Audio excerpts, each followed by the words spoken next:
Nini kalta khan Jens Marvel tu chungchang kha video kan kon siam to ki en tu po anom ve nak naka ti chuanin kalong wai tu thina ka video dong tanga po soya Jens ma hi chu alang lo tu lai ti lang lo pol tak ni hian ka kha thina ka fak zeu zeu ke ma po ka fak ka tiam je chu a thil ti ha ka fak ni lovin he tiang lampang zonga kal ro wa chuan a him chin khawiawa ngai ani line vo tok ve tlat maya chu ama hian a kon react nge ka khelawa helai hian story hian chiang zo kin kam hu thei ta ni hei kan chiang don ani chu mo helai hian in kan han chiang a story ni hi o story mi ta da ka khadami ne la thaklam kom me mi chan chin kha chiang ma support in min ron warning don nia dot mang le fake video le photo editing wang mai maya ronin vo chu awa ho ve thodik takin le approve na po lem lovin o sexy taka kalo live trend wang mai maya ronin za lo chiam mai chu o kalom bi khau lo mai dot manga in vo na a hian ka zambi khau lowang sex video nei ang ten serok thalak nei ang ten min vo mo a kon tia nya a vo na tong ka ma kha ingai thanon le tiang wa hialina enting ani atia kha agai le ta deu to ke pon ka khachiang le ta hau lova fakna ta hi om ve le thina ni kalta mi khani to wa atong ka ma tak khania ka endo chu mo heng vel ni lovin a ka play fu thei nge mo Hen kan product hi 100% authentic vet ani a original ani awangin amrin tlakim emani a ito tele mga piang te ina an chat pui em mai ka ni bokani chemicals le side effect an omlawa taksa kwat tur le taksa tan law om ek ma om law bokani zum thum le bi pisang nei tan tele thyroid tan tele nu naw pum te tan po ai ngam le ai ngam law te po chi sham sham a oma mi ron zot zel nga kan shi zel nga tin kan taksa le kan fun kan enkol chat chuan shi zel na tan po alo che em maya kan shi zel na tan te hian in enkol chat apoi mo em maya ni vun nu le vun na shi zel cha ni kan do chuan kan in enkol chat apoi mo ani chu Jens bar in ti nula phaya om kha I om na kan sia a aizola Mizoram po I om na kan sia a Mizo phei chia te ti mal phau khop maya I za mo lang ten ke korte lace lang net lang kan ti ang te I ha ati ang khan I impose na sa em maya chung te in omani chuan khang kha ti to lo tura in lo sil ani lo chuan NGO la min kha kan ron mathiam don ti kha I ka ron soi du a Mizo phei chia te min ti mal phau nam za mo langin ke ko te le so ha in ti khania chumi tak chu lo hu lo nia nge a khan pa takin kan va check dun lem lo boka a in post na ho en hi chuan a sexy ve tho kha via wa kan tilang thok nge ma po hem poi ti lo tu ka nga ya le na ma chuan in India da da hian in ti ran phal lo chin ti na nei hi IT ek an ti mi khati ang vela khana him lo ani kholaya se ro ka tlan te hang te po kha a chi lo wan ti kha ama ero chu heti ang sexy de ti chu vai nu na po in tam khop maya hei hin nge yang ma ko za mo alang han ti khanin alang him ka khoi lo le alan na kan zong de ngon ta nin khilang lo na ve kan ya to na lang ho hi chu mo to na lang ho hi chu lan lo na ve anin ka khia heng te hi ani ta nga te ka tia heng hi chu le la ma chonin ti hin tam khop me chu ti ga dan han bo chet na view ani ngem ka khoi lo le ama ko chu soi to angin hemi heti ang ti thina report tok le man tok thin ho chu alang lo tur ti lang ting tong kam bol lo le hu ang chi mang ang te ni tlang puya ti lo wa chon heti ang chi chu sei to gin an tam khop maya nam danga po mi zo te apon tam khop maya chu wang chuanin ama po kon fi khop maya inga molai khan an hotelan na video kha aga ti thala kha ron daga ma se kha po AI mangan siam chu me ne ke ma ber hin tak tak mo ko ti phur zetin kan ti ang chu thren kha chuanin tong kam moi lo angin ngai me thema se thren kha tina min ron claim dan ang dewin phur zetin kan tiang video ho kan han siam thua kama se comment la ma khan he chu AI ma siam so pania ti na ron so ya chuna original thala ka ka wazong wata original thala ka po khalo om nga tu nai ka zonga he ka mu mai lo wa ka soi pa in ka zonga ne khonge mo AI mangan siam chop na thala kha o khoi bang hinge a lo pai le to pon mai thaya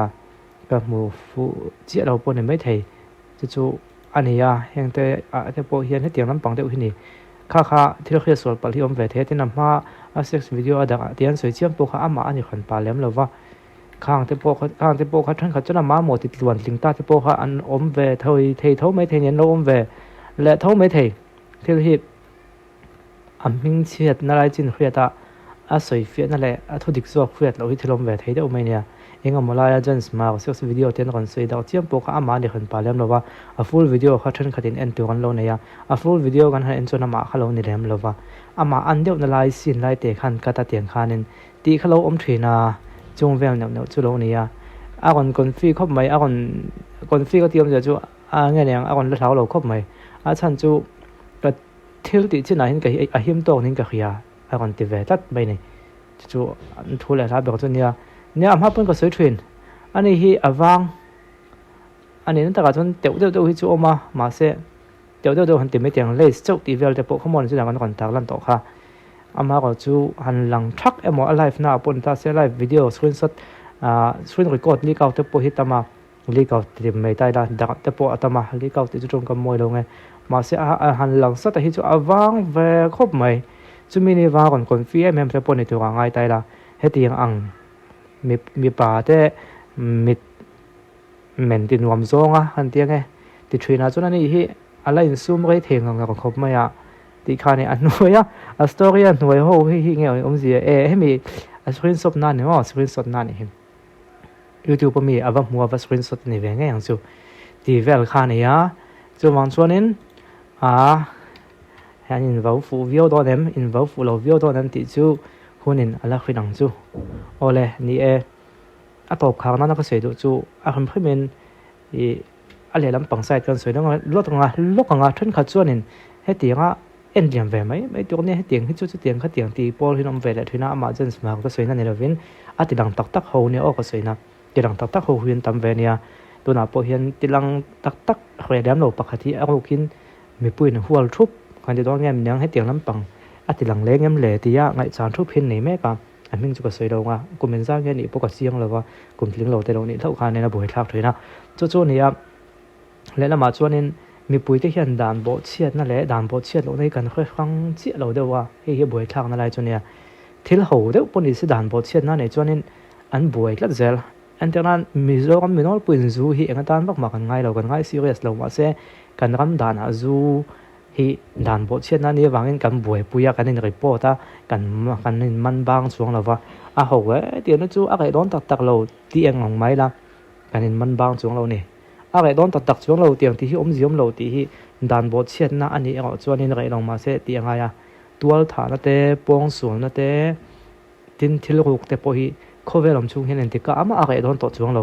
chumi ni wang chon en liam mai tur ti na ni lawa dan bo chiat na ni chung chu kha vamana vachuya vati zel tu khani chu wang chuanin apoi molai zo ka chon he mi te thil boi pui hi dan phal lo ani de rengem mo pithel mai mi kha athil boi pui hi dan in lo phal lo rengem ti te khangai toila dan phal lo poni boxi lo boi ve chiam ma ko chu anui za thak dewa deuh leka ama ko chu dan phal lo chin ni ko chu mi puin kan lo khria si lo kha om ve thei wang khan an boi pui kha thawiawa chu mi konga tak chuan ne jens mark hen dan phal lo chin thleng in ka chelovin ka khia ti na thin lung anei ne tu ka nga ya tinga kon fi em chan hi engle khole tiang hian alo ri akhi thawe kham khema kan ngai chang ze lang thu le line ting ya in bat zel don em jens mark khek hi chu mi dang chu ka khoi lo wa ni hi chu mu tu ko wang khop mai tak lang tak hi chu mo om te chuan in adak chak vi wang chan chu la ka polania hei da chan hi lak to a tak lang chi hi chu ai ve lan siam ani lo hi chu la wang khop mai ti khat a top khang nan kan soi nge sung nei la bin sang ne la mo solo a me chia chi lo adu big low sil fe man to la vin kan boy solo